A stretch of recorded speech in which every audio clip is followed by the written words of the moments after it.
6월 2일 오늘의 말씀은 로마서 4장 1절에서 12절입니다.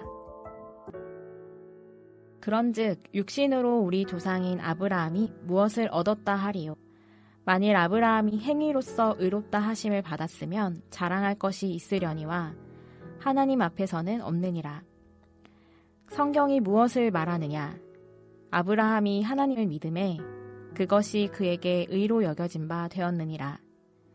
일하는 자에게는 그 삭시 은혜로 여겨지지 아니하고 보수로 여겨지거니와 일을 아니할지라도 경건하지 아니한 자를 의롭다 하시는 이를 믿는 자에게는 그의 믿음을 의로 여기시나니 일한 것이 없이 하나님께 의로 여기심을 받는 사람의 복에 대하여 다윗이 말한 바 불법이 사함을 받고 죄가 가려짐을 받는 사람들은 복이 있고 주께서 그 죄를 인정하지 아니하실 사람은 복이 있도다 함과 같으니라.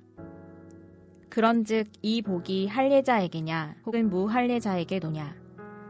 무릇 우리가 말하기를 아브라함에게는 그 믿음이 의로 여겨졌다 하노라. 그런즉 그것이 어떻게 여겨졌느냐? 할례시냐 무할례시냐? 할례시가 아니요 무할례시니라.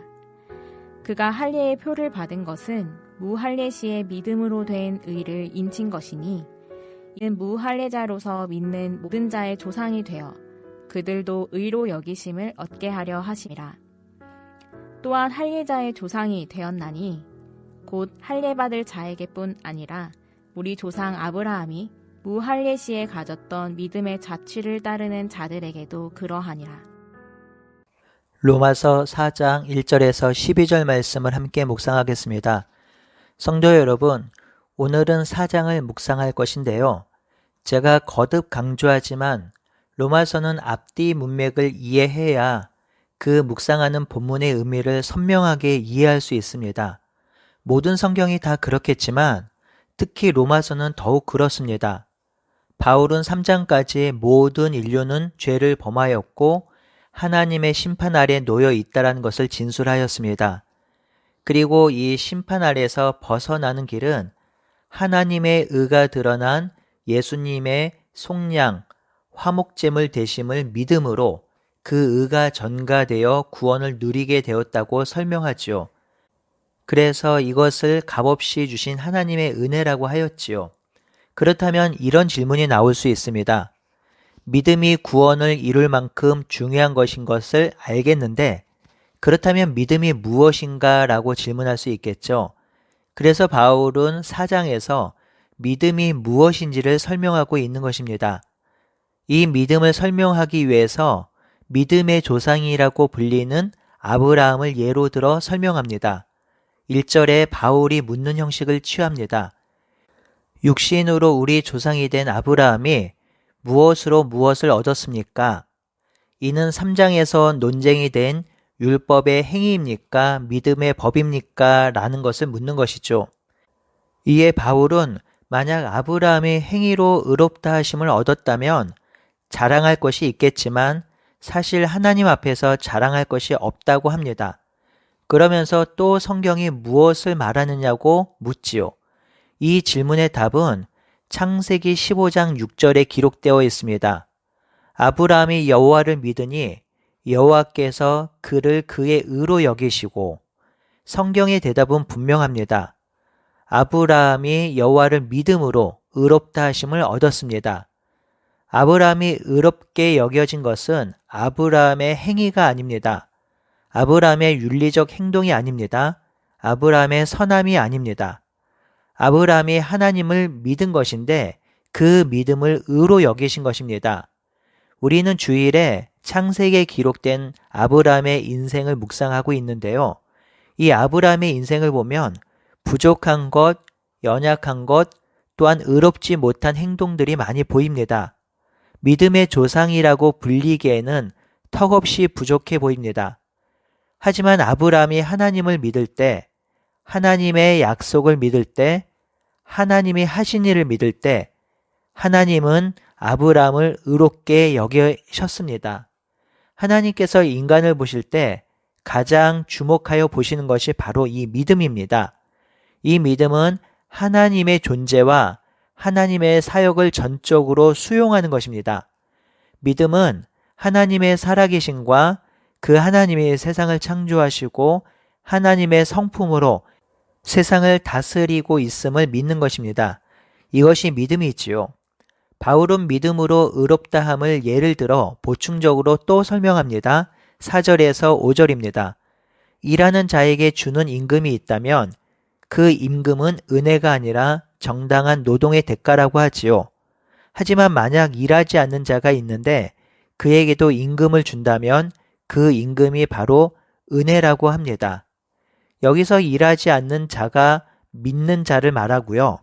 하나님을 믿음으로 의롭다 하심을 얻는 것은 일을 하지 않는 자가 임금을 받는 것과 같은 이치라고 합니다. 의를 얻기 위해서 어떤 행위도 하지 않았지만 믿음으로 말미암아 의롭다함을 얻는다 하는 것이지요. 바울은 다시 6절에서 8절 다윗의 예를 들어 설명을 이어갑니다. 6절에 일할 것이 없이 하나님께 의로 여기심을 받은 사람의 복에 대해서 말하고 있는데요.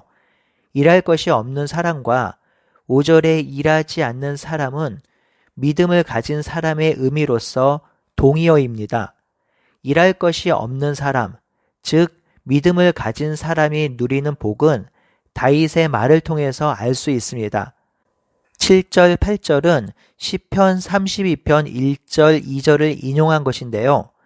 다윗 자신이 밧세바를 범하고 살인 교사까지 하는 죽어 마땅한 죄인이지만 하나님을 믿음으로 말미암아 죄가 용서되었음을 말합니다.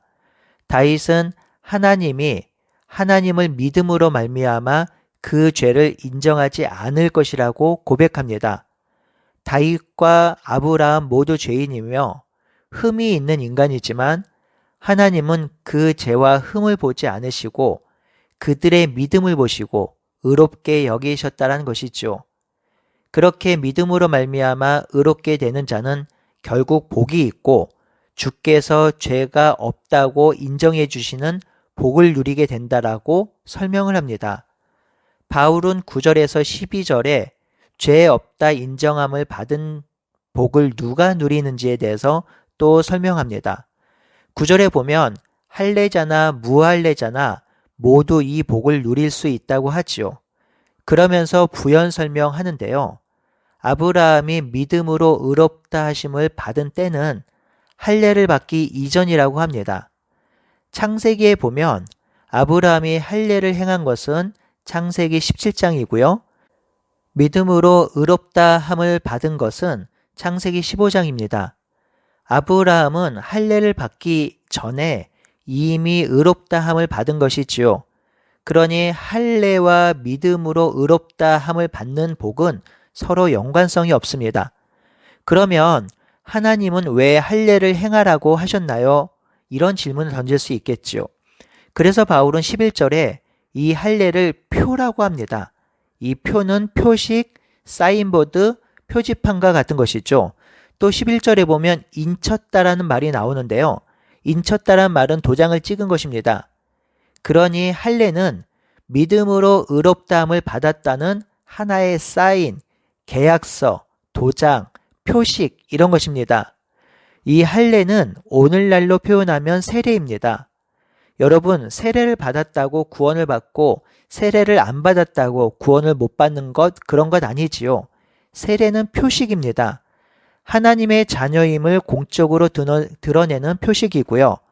하나님의 백성이 되었다는 것을 보여주는 일종의 표식입니다.